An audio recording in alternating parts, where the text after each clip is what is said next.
Welcome to a brand new episode of People Over Politics. It's a pleasure to be back. Pleasure to be back with you guys. And of course, we got another guest. He is a familiar face. We've had him on this podcast before. I believe last time we had him join with a colleague. This time, he's solo. Thanks for joining us today, Jorge.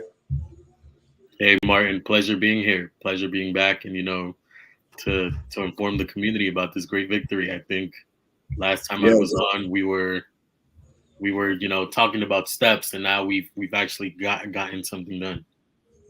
of course. And just to reiterate, it's been several months. This is Prince George's resident. He's also lead organizer with CASA in Prince George's. So he's done a lot of the great work. And so, if anybody doesn't know, the big conversation last week, still this week, is CB 723.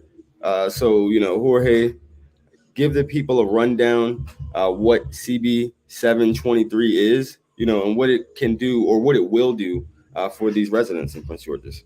Yeah, no, CB 723 is legislation that was introduced to cap rent after recently many jurisdictions passed their own pandemic protections, but when those pandemic protections came to an end, many landlords started going crazy. They saw that as an opportunity to start increasing rents. Sometimes rents for working class folks um, increased anywhere from 100 even to $800. And this was something landlords called normal. This was something the community did not. So we fought back.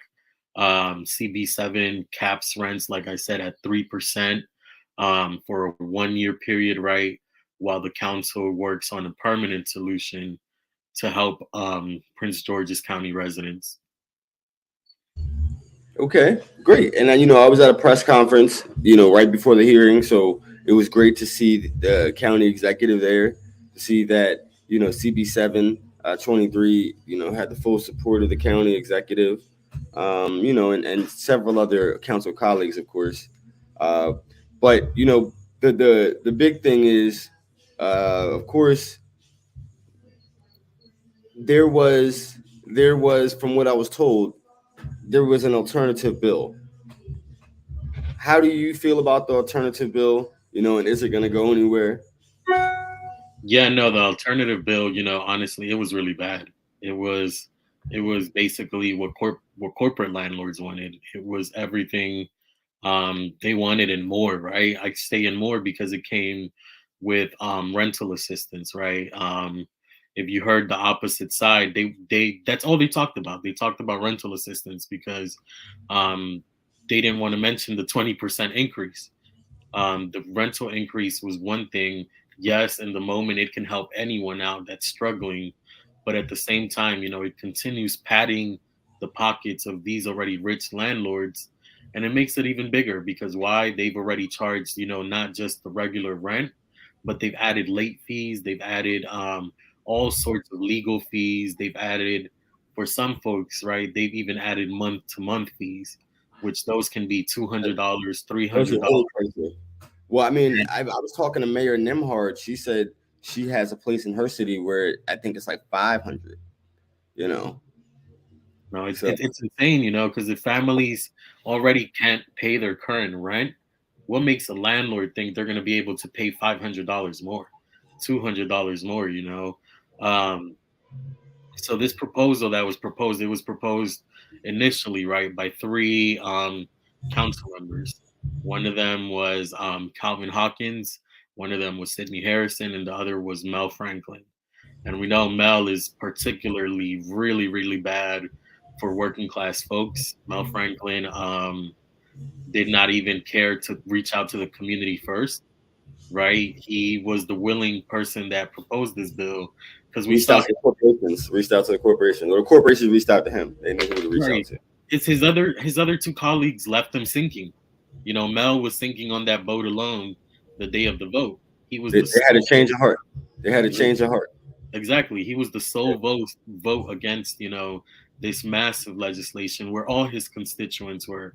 Mel doesn't just represent one specific district in the county. It's crazy because he represents all of us. But I do want to highlight there was also another empty seat, right? And I know that I'm gonna be clear. There's District 4 residents who realize that, right? So, for whatever reason, that seat was empty.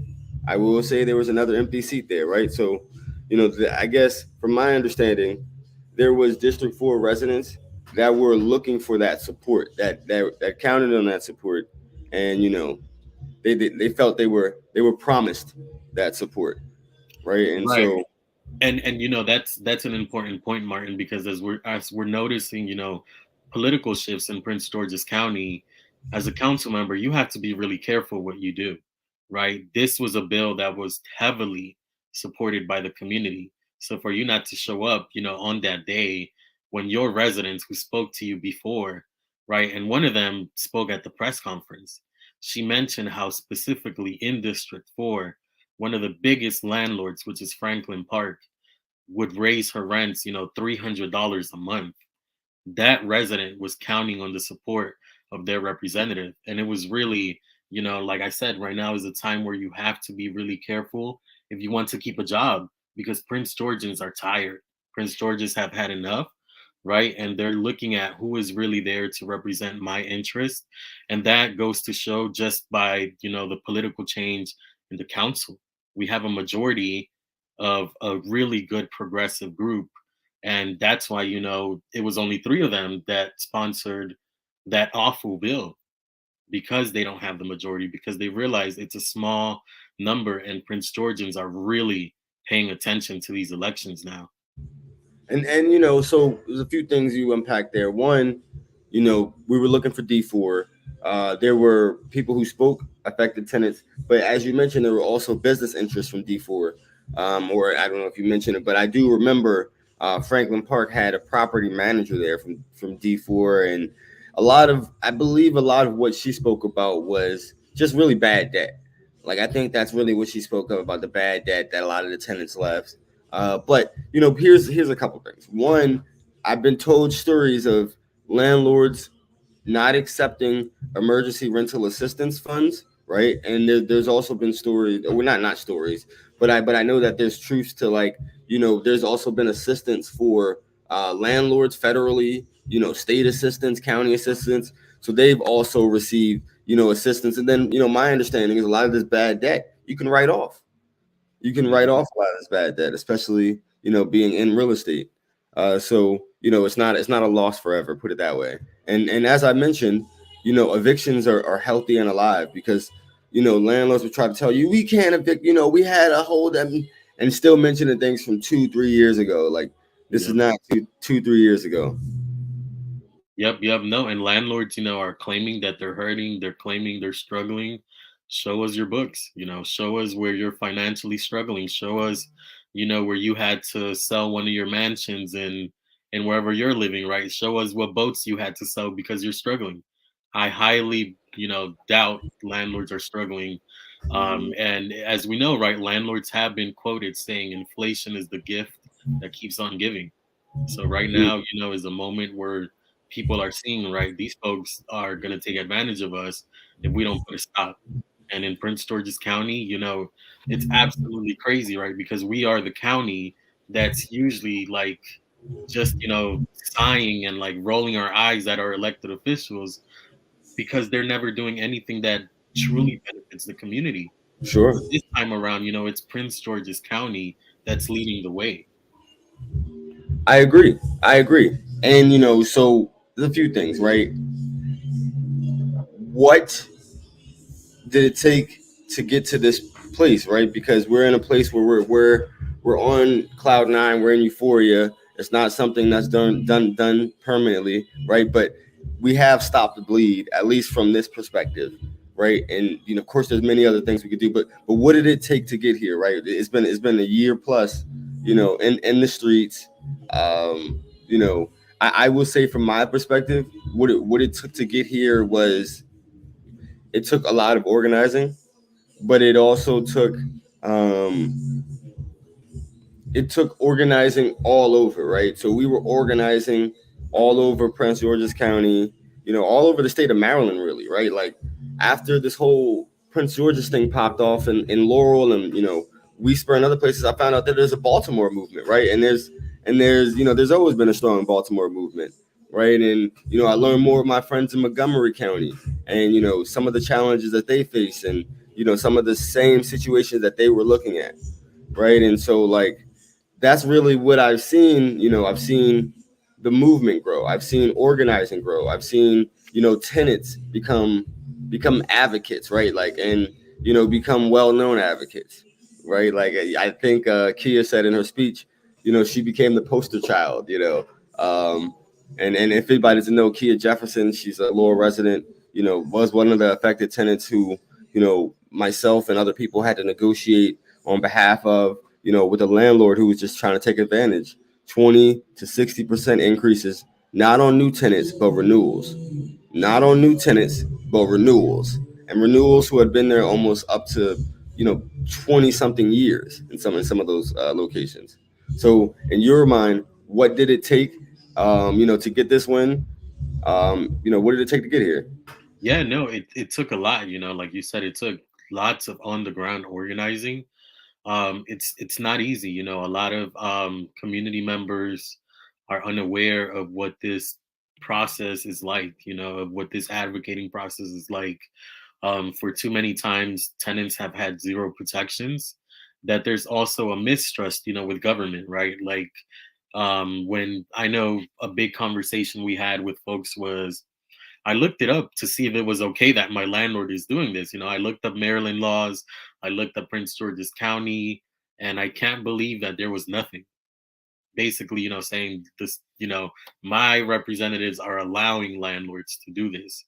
So it took a lot of that organizing for them to be like, look, there's a change, right? There's different folks in power now. Your story can really impact a lot of folks if you get out there and share the truth that you're living in, because it's not easy. A lot of folks, when they receive an increase that's 400 $300 plus, will just pack up and leave because it's not easy getting $500 out of nowhere. Um, Mm-hmm. so it took a lot of organizing. It took a lot of people power, right? Not accepting no for an answer, because a lot of tenants, that's what we saw. They were determined, right? Like we saw this in Laurel. In Laurel, right? We weren't Yes. continuing this fight. We pushed it to the county because tenants in Laurel, right, saw that their leadership was not good enough. So they were like, our leadership is going to fail us. So let's continue this fight, in the county. And this is, strong message. And it's also a strong, another connection point, right, where we got to elect folks that really care about community, concerns. Folks that will really listen to the community and be like, all right, if this is a problem, I'm going to do something about it. And that's what we saw with this current county council. This Yes. started when we had advocates on the ground and when we had advocates that run for office. No one knows better what the community struggles are than someone who's been there talking to the community. That's very true. That's very true. I mean, we know that several of the council members who were on the alternative bill, just calling it out, have been there for a long time, right? And I think that I heard something the other day that made a lot of sense. Not I think I know, right? And it was to the extent of like the new a lot of the way it happens, a lot of the new politicians, they're upset at the old politicians and the old public administration. Then years pass, they become comfortable, and they then become the old public administration that they early so fought against, right? Like there's not a lot of people who come in like Bernie and leave like Bernie, right? Like, and the reason I say that is because like Bernie's gonna be a true liberal, diehard progressive, through and through, until he dies. You know what I mean? So, but that's who he is, and he's not changing for his position. He's not changing, for money. He's uncompromising in that position, and so like as you mentioned, it takes uh, it takes getting advocates elected sometimes, right? Like I would say I myself, advocated. I was in Annapolis, I was in Prince George's, I was wherever advocating for free, using my voice, right? As they say, the voice for the voiceless. And necessarily, I don't even say that. I try to uplift people. I think that's what's more powerful is like letting people realize the power that they actually have, especially when it comes to organizing. And that's one of the things that I've been so proud about with this movement is we've seen intergenerational, right? Like we've seen high school students all the way up to disabled senior citizens, all black, white, you know uh, well off, not as well off. There's people at all spectrums that are affected by this, right? And just to not have empathy, just to say I'm not gonna do this because I believe it's a band-aid, right? Means that you don't understand, the gravity of the situation, right? Like, and I've heard a lot of the council members say, I just want to put it out there, I'm a renter, so this is nothing against renters, right? That is really akin to saying, I'm not racist. I do have a black friend, right? Like, sure, but at the end of the day, that doesn't mean that you're not racist. And in this case, it doesn't mean you're not biased towards renters, because a lot of Right. those, a And it lot of and it and they it's think different, renters don't when vote. They think renters don't vote. That's the last point I want to say. They think renters don't vote. yep. And as if you're a renter, right, and someone who opposed this, it's different, right? When all the owners of these apartment buildings are your buddies. It's totally different. It's not the same, than someone who's working class and Yes, being yes. taken advantage of for their money. And I think a lot of people also have to think about, you know, um, who invest in campaigns, right? So we know that Crystal and a lot of the what they call the People's Council, right? People's champions, they were supported a lot by individuals. They were supported a lot by unions, good unions, right? So things like that is just kind of the difference of representation. Some were supported by developers, right? On the other end, some were supported by developers. Some were supported by not necessarily the best corporate interest, right? And so like a lot of times you wonder why they do the certain things, follow the money. Like, a lot of times people are going to serve the people who are supporting them, right? And whether it's good or bad, that's the truth of the matter. That's what I've come to understand. That's what I've come to understand. Exactly. But after all, if Prince George's showed us something, is that it takes a good people powered movement, to get stuff done. Exactly. And so the question I wanted to say is like, now we have rent stabilization in Mount Rainier that just passed. So I want to highlight, Mayor Selena Benitez, for all of her fighting. And, I think one of the things that I wanted to ask you was, what does a world with rent stabilization look like? I think one of the things that it showed is like the people are going to fight back, and we need to give tenants, more protections. But in your mind, what does a world with rent stabilization look like? Yeah. So a world, with rent stabilization, right, obviously is a world where tenants have that predictability. They have that knowledge of how much their rents are going to increase. They know how much to prepare for, rather than one day just out of the blue be hit with a notice that your rent is going up a number that, you can't even fathom, right? It's not even within your reach. Um, we're like, I always talk about reimagining your communities. Our communities have obviously been built on a lot of, like, on just to, like, keep our communities the way they are. Our communities, it's hard for folks to advance, and at the rate that we're going, a lot of dreams and a lot of goals are out of reach for a lot of our folks. For example, things like home ownership, things like upward mobility from a one bedroom apartment to a two-bedroom apartment, right? Or even a three-bedroom, are things that have become complicated for folks because of the prices. So in a world, with rent stabilization, it's a world where people can live. It's a world where people can afford the prices. It's a world where we're telling folks, housing is seen as more of a right than as a privilege or a business or a commodity, right?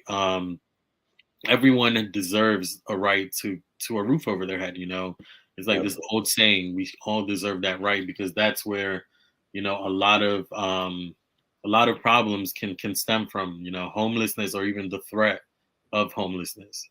People can't think straight when they're not even in a comfortable place.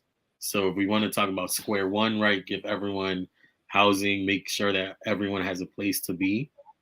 And many landlords would say, right, rent stabilization is not going to do any good. They're against this because it's going to change their business model. Their business model is all about profits. It's no empathy in there. They don't really care about folks. That's only an excuse, right, that they'll put up to the county and to elected officials.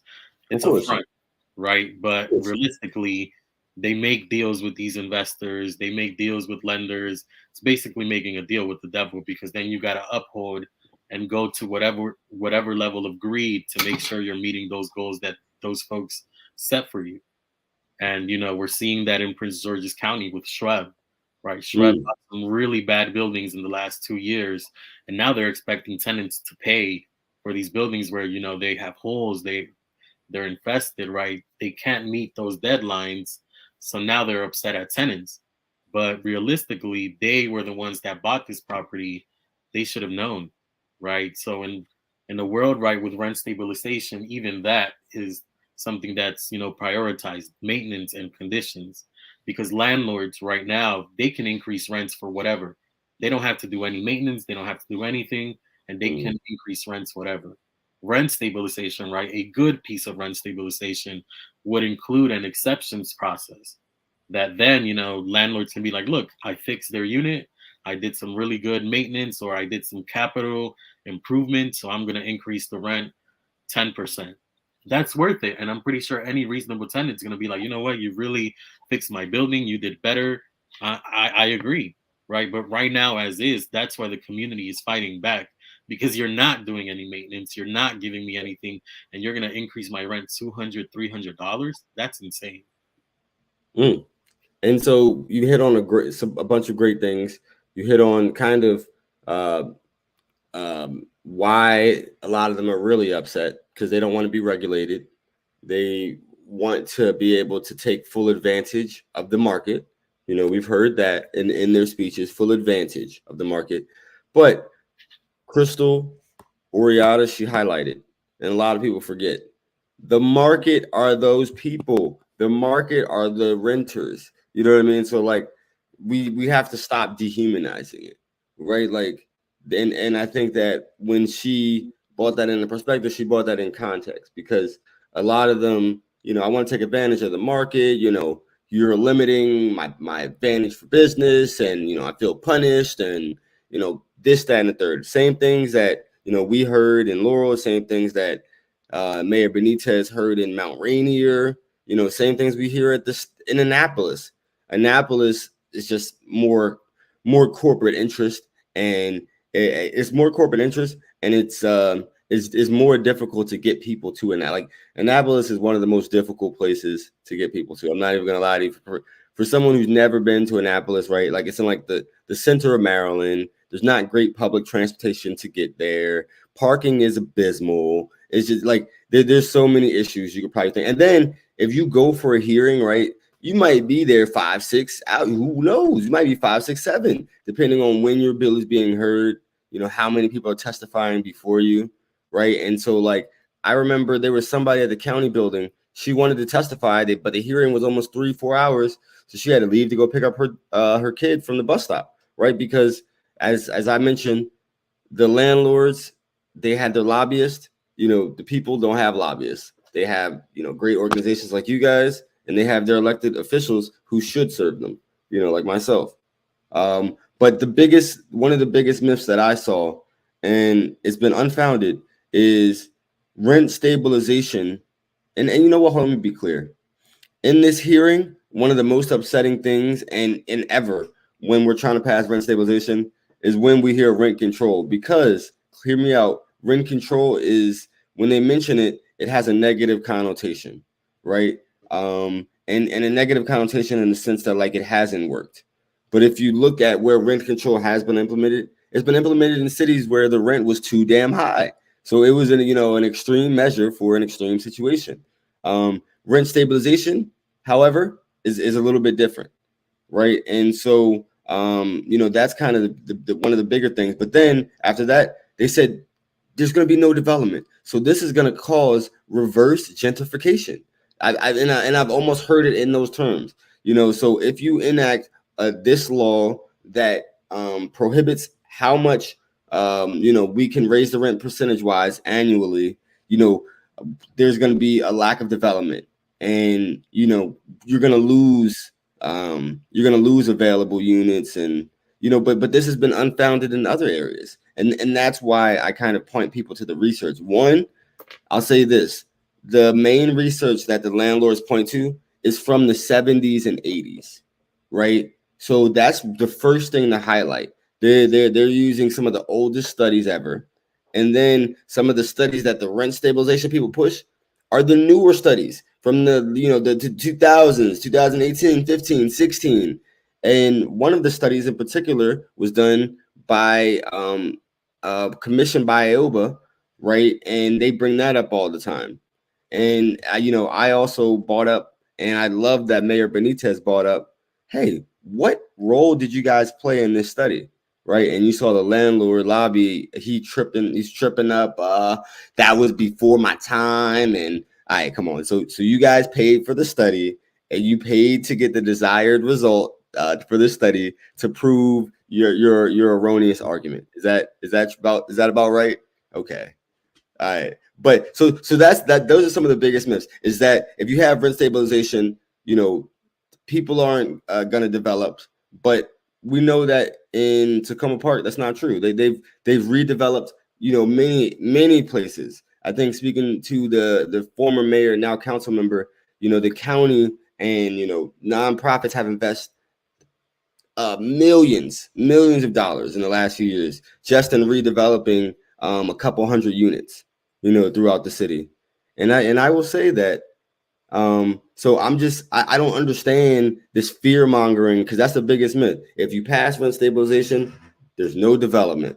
Development is gonna stop completely. It's gonna halt. Right. And that myth is it's crazy, because I believe it's only being pushed by those landlords that only care about pure profit. Because having a rent stabilization law, it's like a rule, right? Anywhere you go, you're like, all right, this is set in stone. I gotta respect that. So having a law is not gonna, it might deter those greedy landlords that we already have that don't care about the communities.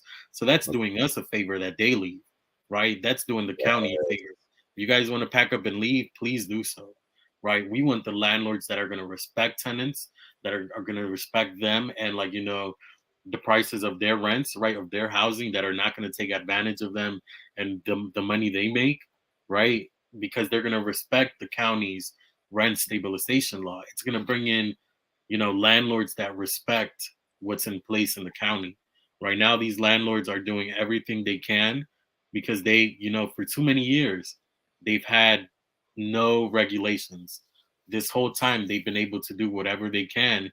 And they talk about, the 70s and the 80s, how these legislations failed, but it only failed because they had all the money in the world, like they do now, right, to pour in to politicians to get them to back up out of this.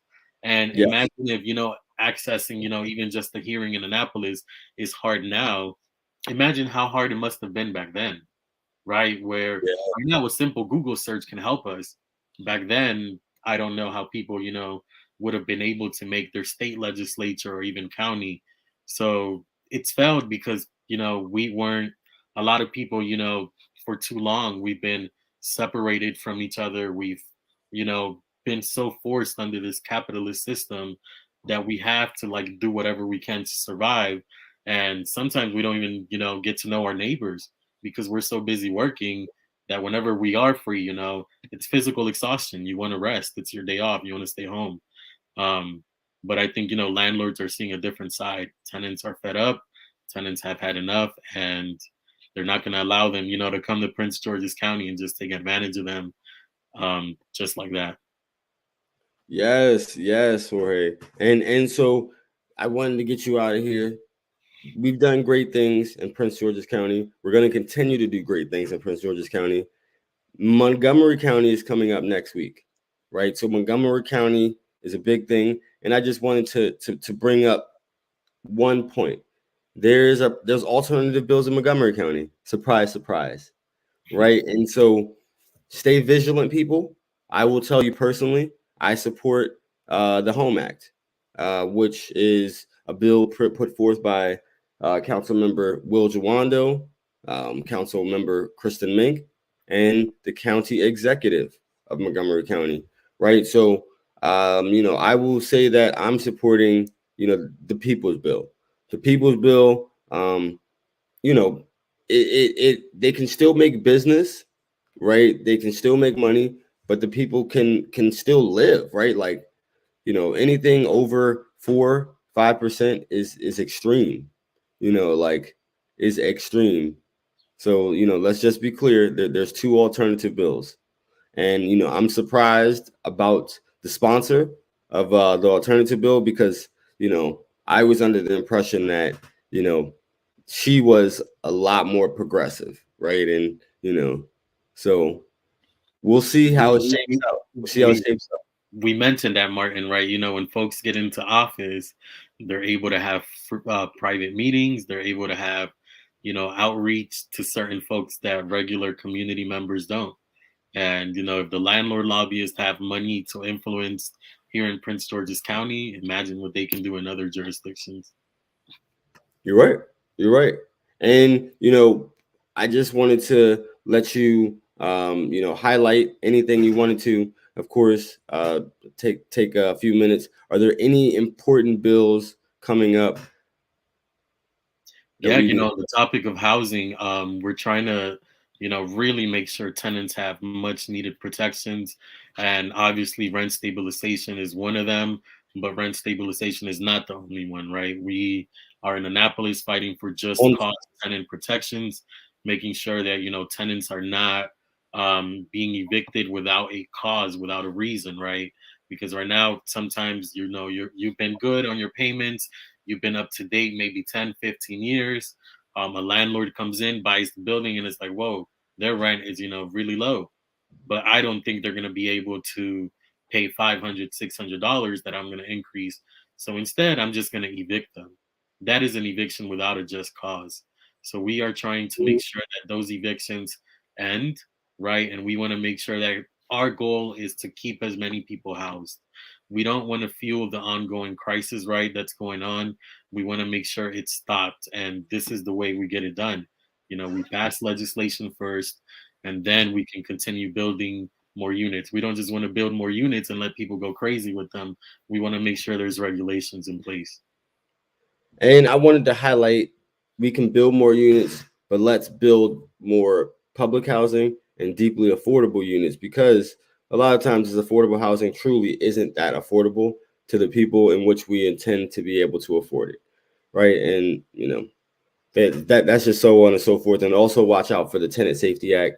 That's Von Stewart's bill. I know it's making waves. And with that being said, Jorge, I appreciate you. Of course, keep fighting the good fight out there, and keep fighting the people's fight. Of course. Si se puede, yes, we can. Yes, we can. Si se puede. I appreciate CASA and all their organizing, and of course you Jorge. CASA, there's some giants, and they're only going to get bigger. So carry on. Of course. Peace. Everybody, that was Jorge Benitez. Of course, as you know, if you fight, you win. And you live at least to stand in the fight. If you don't fight at all, you're going down. So at least go down swinging, right? But we're not going down here in Prince George's County because we got a lot of great advocates and, all over Maryland. We're going to make change, and change is coming.